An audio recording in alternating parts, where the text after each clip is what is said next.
my pleasure to welcome Lesa Mitchell. She is the Vice President of Kauffman Foundation and very passionate to promoting entrepreneurship throughout the globe. Lesa, pleasure to welcome you. Thank you. Glad to be here. I think you're the best person to ask this question since you have been around the entrepreneurial scene for a long time. Entrepreneurship has worked really well in Silicon Valley. What do you think are the challenges for a region like Michigan?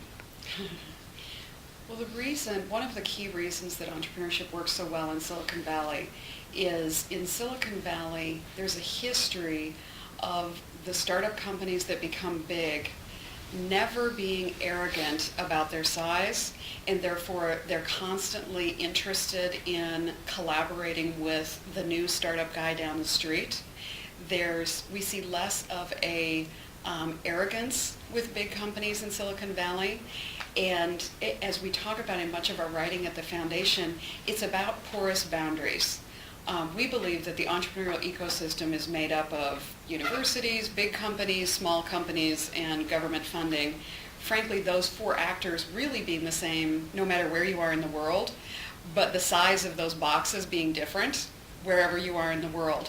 But what we find is if there are porous boundaries between the universities, startup companies, and big companies, and relative to growth of startup companies, if those porous boundaries exist between startups and big companies, that's where we see entrepreneurship flourishing. There's a myriad of examples of huge companies, Cadence and Synopsys in the Valley, large semiconductor companies that never took venture capital, but in fact their first customers were Intel, who funded the company and grew the company.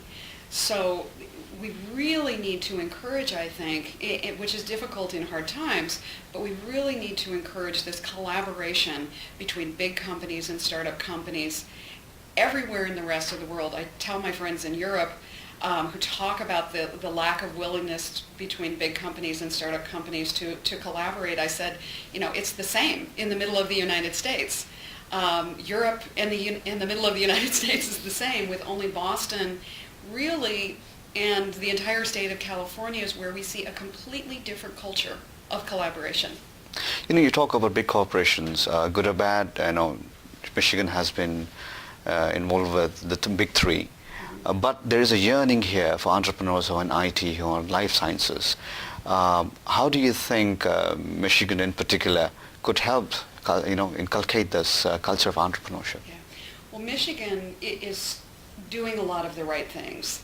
The New Economy Initiative was put together by a number of big foundations in Michigan and essentially came to the Kauffman Foundation and asked for us to help engage as a partnership with them and identify what are some of the critical elements that we could put in place in Michigan to help turn around the economy. One, and the most obvious that we've been working on, is literally bringing an awareness of entrepreneurship as an opportunity. As many people know in this economy, we're hearing a lot about the accidental entrepreneur, the people who've lost their job in a big economy and frankly haven't been able to find any. But unfortunately, many of those people don't know where to even start. So what we've been doing in Michigan relative to building awareness is putting together big workshops. I think more than 1,800 people by December will have been through Fast Track to the Future workshops. But that just gives them the inkling of what is it. Then what's most important is if they're really going to do it, they need to follow up, they need to participate in these ongoing workshops to figure out, if I'm in a big company, I might not even, unless I'm a finance guy, I don't even know what dilution is. So if I take money from somebody else, what's going to happen to me? I don't know that. So those are the things that you're going to learn in participation in Fast Track workshops. It's really important that we start figuring out what are some of the critical competencies that are already on the ground in Michigan that we're not taking advantage of. There's a very rich life science community here. We have a founder of Lipitor sitting in the room next to us. And he would tell you what's really difficult is in a big state like this, with Ann Arbor being separately located from Detroit and Wayne State University, it's very difficult to build those collaborations. So literally we need to take somewhat of an intellectual approach and start figuring out who are those keys to whether it be the biotech cluster or whether it be the clean energy cluster, how do we put these people together, start discussions, and in many cases what we're going to find is there's a significant amount of seed corn out there relative to startup ideas that in and of themselves aren't going to grow unless we create collaborative opportunities. Again, key lessons, I think, both from the Valley and the Northeast are collaborations. You know, many times you can't take a single compound and create a company if in the life science context. You need, in fact, to collaborate with a number of different scientists who all have different potential areas for a compound in one area. Same thing around wind. We need to find some material scientists that are out there.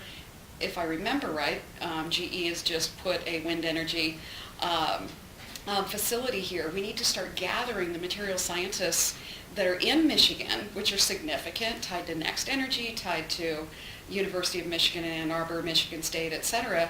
Put them together and start figuring out what do they have laying on the shelf that we can take off the shelf and start putting a team of entrepreneurs around.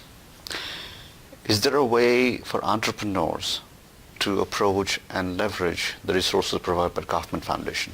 Absolutely. I mean, we have so many resources, sometimes it's even hard to start. I would encourage, we don't have any, Wayne State is the first university to participate in a program that we call the iBridge Network. The iBridge Network, there's a well-known gentleman that wrote a book called Here Comes Everybody. Clay Shirky is his name, in New York City. And Clay calls the iBridge Network the Craigslist for innovation. And it was literally created in that context. How do we make sure that we can take all of the stuff that's laying around the shelf and make it transparent and accessible to everybody? We would love to see University of Michigan participate. We would love to see Michigan State so that they can have entrepreneurs in the Valley, entrepreneurs in Texas, etc., know what's going on in their university relative to Michigan. Fast Track is another example. We have a wonderful experience in a new Kauffman postdoctoral fellows program that we just started. And the idea of the postdoctoral fellows program, again, relative to both entrepreneurship and recovery, is that for the first time in this country, there are 47,000 postdocs. That's highly skilled, probably underutilized talent. So we put out essentially a calling for those individuals that thought that they had a technology. And lo and behold, we've ended up having one postdoc that's here at the University of Michigan. And our hope is that we can have many, many more. We are in discussions with people in Washington about funding more postdocs. Again, thinking about recovery, thinking about high growth entrepreneurship is another opportunity. We have a clean energy boot camp that we run, focused specifically, again, in the high growth space of energy technology. Very seldom do we have applicants from Michigan to that program, and we would love to see that happen. Our website is available. We love to create opportunities to link startup entrepreneurs with mentors. That's a relationship that we began with the TIE organization, was literally based upon an assumption that TIE is the best example in the world of real entrepreneurs helping other entrepreneurs. And so we're hoping to foster the relationship between TiE and Kauffman.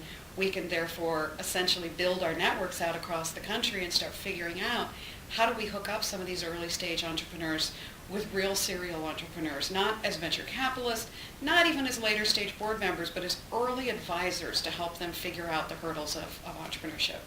Lesa, thank you for your time. Appreciate that. Sure. Thank you.